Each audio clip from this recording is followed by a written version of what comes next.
Hi, Maria here. Welcome to my channel. Today, I'm so excited to share with you the fragrances that I wore this week, and I wore some amazing ones, and I had some not so amazing ones too.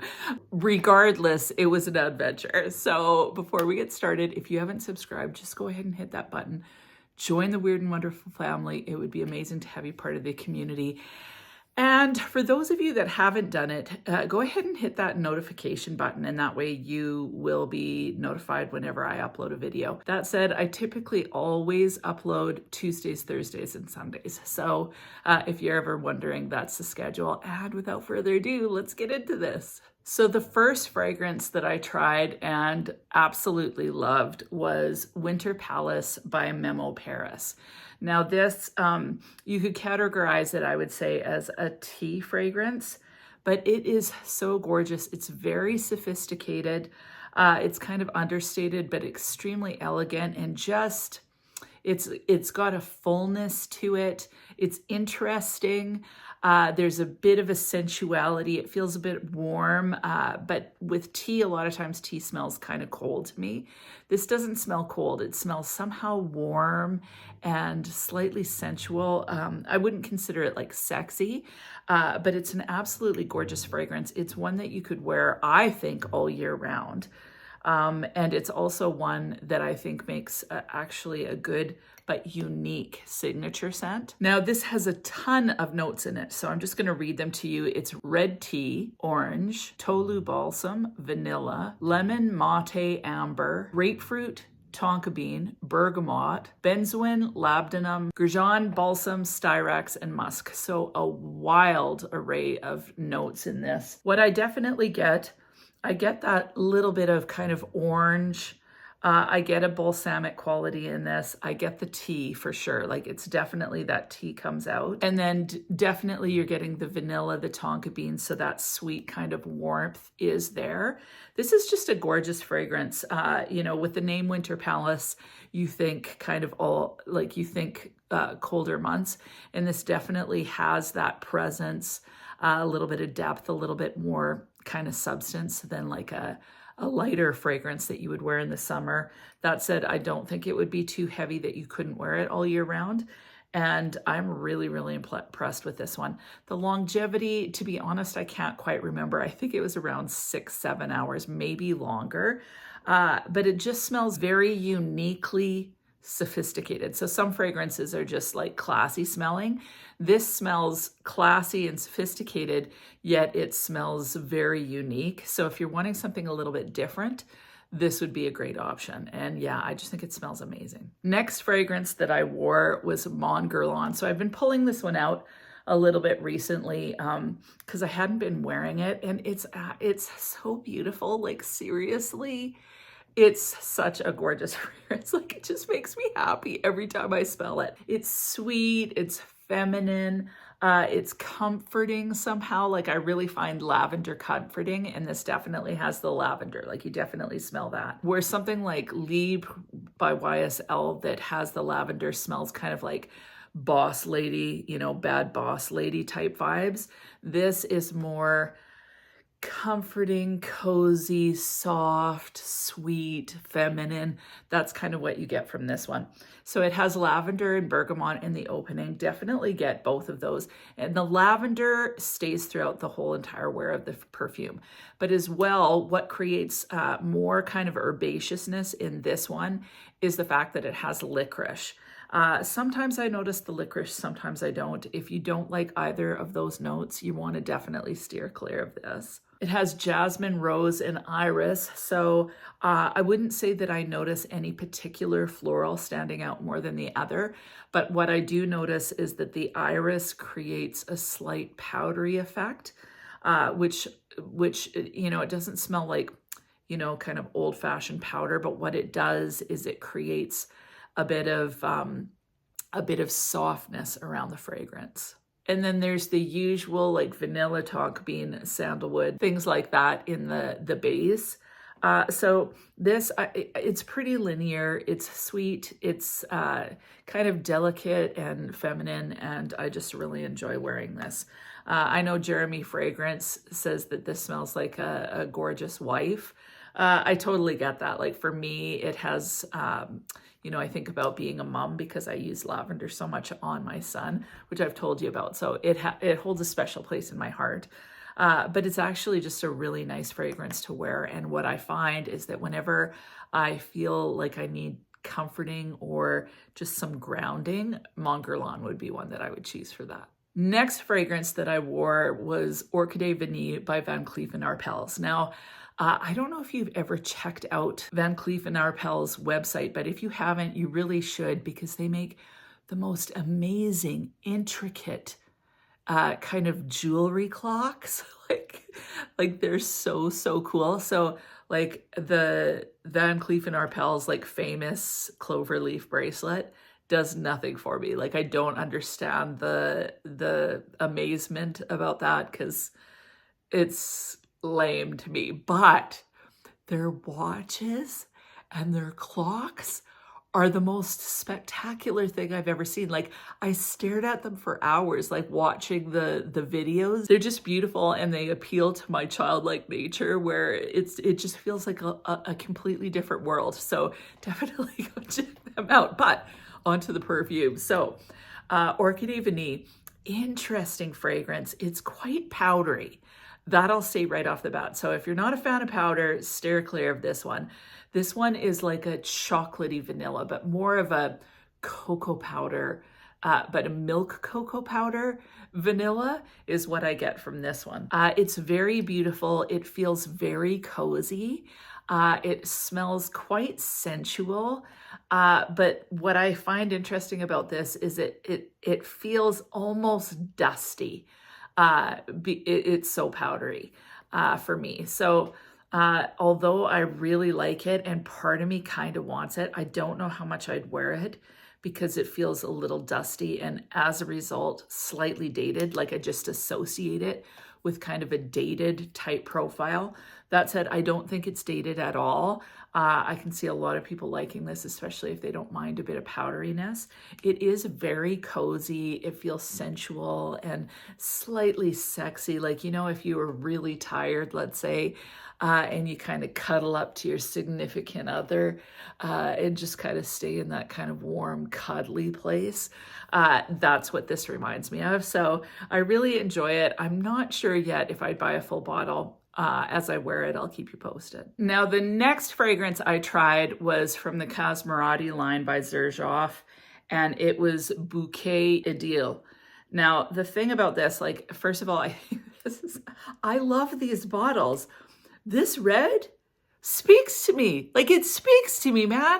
What I love about it is it reminds me of a red candy apple, and candy apples when I was a kid, like the red candy apples was my favorite thing in the world. Like I loved getting one, but mom would rarely let us get one.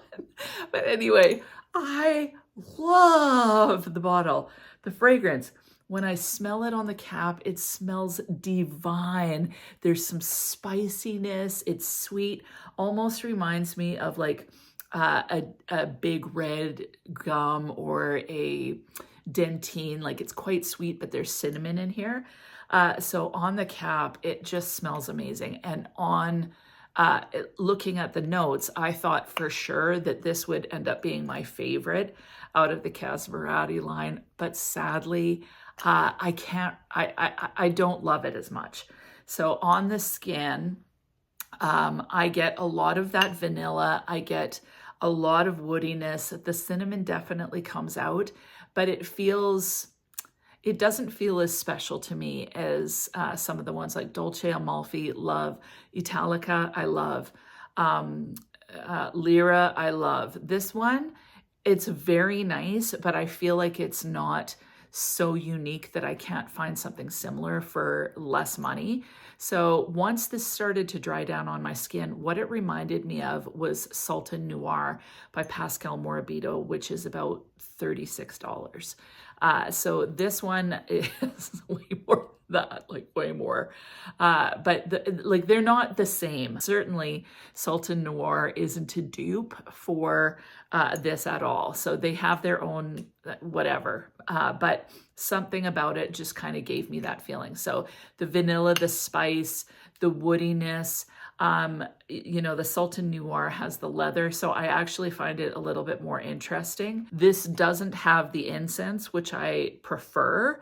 So I would say out of the two of them, I prefer this one, but I have the Sultan Noir, and they're somehow they scratch the same itch. Rather than spending the money on something like this, I would probably recommend doing the Sultan Noir, which is like 36 bucks. Like, you can't beat that. So really enjoyed trying this, but I don't think I would be buying this. Next fragrance that I tried was Emeraude Gourmande by Les Fleurs de GOLFE.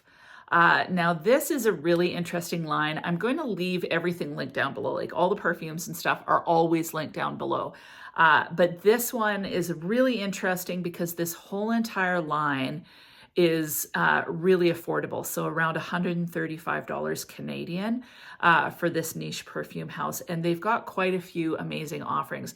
Eventually, I want to do a full kind of review of them because they're really neat. And I'll also leave, the company that you can get them from is called Perfume Exquise, which is a beautiful kind of niche kind of fragrance store in Montreal. I believe they ship worldwide. So if you're having a hard time finding a fragrance, you might want to check them out because they've got tons of different niche houses represented there. But this company, Les Fleurs de GOLFE, is really, really an interesting house. This one is really, really gorgeous. It's just not made for the winter. To me, this one feels a lot more summery, but I really do enjoy it. So this one has red fruits, bergamot, orange, caramel, and coconut in the opening. I definitely get that hint of coconut. I definitely get the bergamot. I don't really notice any red fruits, but I get that caramel sweetness. Like, it's really quite sweet and delicious. The coconut isn't overpowering, so it feels there, but it doesn't feel like super heavy or like, oh, this is for sure coconut. Like, you can smell the coconut. It's not like Coco alla Vanilla by Kais that's just in your face coconut. So this is beautifully blended. It has jasmine, patchouli, and orange blossom. Don't really notice much of that at all. And then the base is musk and vanilla. I would say I definitely get the muskiness, like, for sure, along with that vanilla. So this comes across as kind of a light, airy kind of coconut gourmand with some caramel in there. The florals are just kind of floating around on the air. So it feels quite airy. It would make a beautiful fragrance for those summer months. It's just, like, it just didn't suit the weather, but I really like it. I'm kind of on the fence because it wasn't as great as I remembered it from the summer, again, because the weather's not right. So I'm going to try this again as soon as it warms up. I almost bought this last summer and then it was out of stock.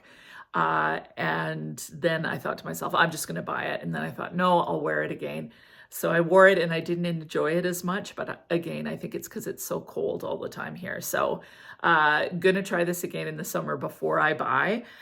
You can get samples from Perfume Exquise, and they're decent sized samples too.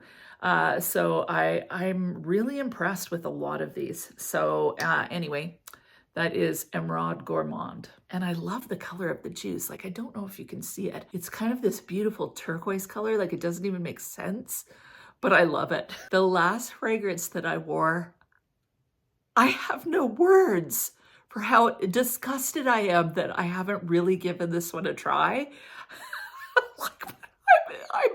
Okay, I'll just tell you. So it was Narciso Rodriguez Musk Noir Rose. I think it's the most recent one that they have.